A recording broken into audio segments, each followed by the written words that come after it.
और इस दौर में महिला सशक्तिकरण के रोल मॉडल हैं। सच तो यह है कि विपक्ष के नेता माननीय तेजस्वी यादव के मॉनसून सत्र में लापता होने के कारण सवाल के घेरे में आ गए और जो बिहार को विशेष पैकेज मिला, राहुल गांधी अखिलेश यादव कह रहे हैं कि बिहार और आंध्र प्रदेश को विशेष सुविधा दी गई और दूसरी तरफ ये कह रहे हैं झुनझुना मिला है। तो अंतर विरोध से जूझ रहा है राष्ट्रीय जनता दल और महागठबंधन। और महिलाओं के सम्मान का जहां तक सवाल है, आपको बोलने का अधिकार है। अरे आप तो घर की महिलाओं का सम्मान करते हैं, इसके अलावा तो आपको एहसास भी नहीं है।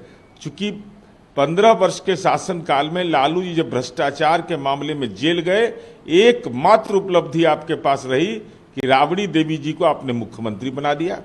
इसके अलावा बेटियों की पुलिस में हिस्सेदारी, जीविका की दीदियों का देश में नंबर 1 होना, इसके अलावा पंचायती राज महिलाओं की हिस्सेदारी, शिक्षकों की भर्ती में 50% और बेटी साइकिल चढ़ी और उड़ान भरी। ये तो देश अनुकरण करता है नीतीश कुमार जी का महिलाओं के मामले में योजनाओं का। इस घटना पर तेजस्वी ने भी ट्वीट करके कहा कि मुख्यमंत्री की मानसिकता बताती है कि महिला के प्रति क्या, और 2-3 लोगों से घिरे हुए हैं ये विधानसभा में। कहाँ है माननीय तेजस्वी यादव जी? आकाश में, पाताल में, इसरो में, कहाँ पर आप साक्षात रूप से विराजमान है? ट्वीट में तो आप विराजमान हैं।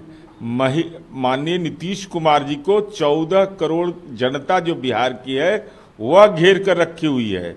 नीतीश कुमार जी को कोई कब्जा में रख सकता है? आपको इस बात का एहसास नहीं है कि नीतीश कुमार जी ने जब आपको सत्ता से अलग किया तो आपको एहसास भी नहीं होने दिया और अलगाव की पटकथा लिख दी। इसलिए लापता है, यह बात स्पष्ट करिए। कल विधानसभा में एंटी पेपर लीक बिल आया, लेकिन ऑपोजिशन जो है वॉकआउट कर दिया इस तरह के इम्पोर्टेंट बिल पे। देखिए, वो तो विपक्ष हताशा, निराशा और मानसिक चिंता में है कि लोकसभा चुनाव में जो 30 सीट एनडीए गठबंधन को मिला, कुछ एक सीट पर हम हार गए, तो स्वाभाविक रूप से उनके अंदर बेचैनी है कि भाई 2025 के विधानसभा चुनाव में क्या होगा।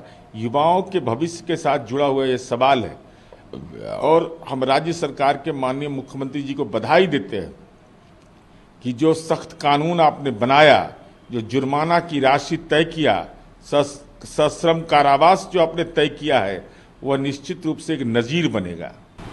मल्लिकार्जुन खड़गे ने कल राज्यसभा में इस बजट को पकौड़ा जिलेबी बजट बताया है बाकी राज्यों के साथ। यही है, यही नजरिया है कि बिहार जैसे पिछड़े राज्य के प्रति जब केंद्र में कांग्रेस की हुकूमत रही, जब बिहार और झारखंड एक था, जब आदिवासियों की बहुतायत था, पर्वतीय क्षेत्र था, तब तो आपने विशेष दर्जा दिया नहीं। और जब विशेष पैकेज बिहार को मिला तो मन के अंदर बेचैनी हो गई और यह बताता है कि ये बिहार और आंध्र प्रदेश दक्षिण भारत का राज्य है और पिछड़े राज्यों के विकास के ये विरोधी हैं।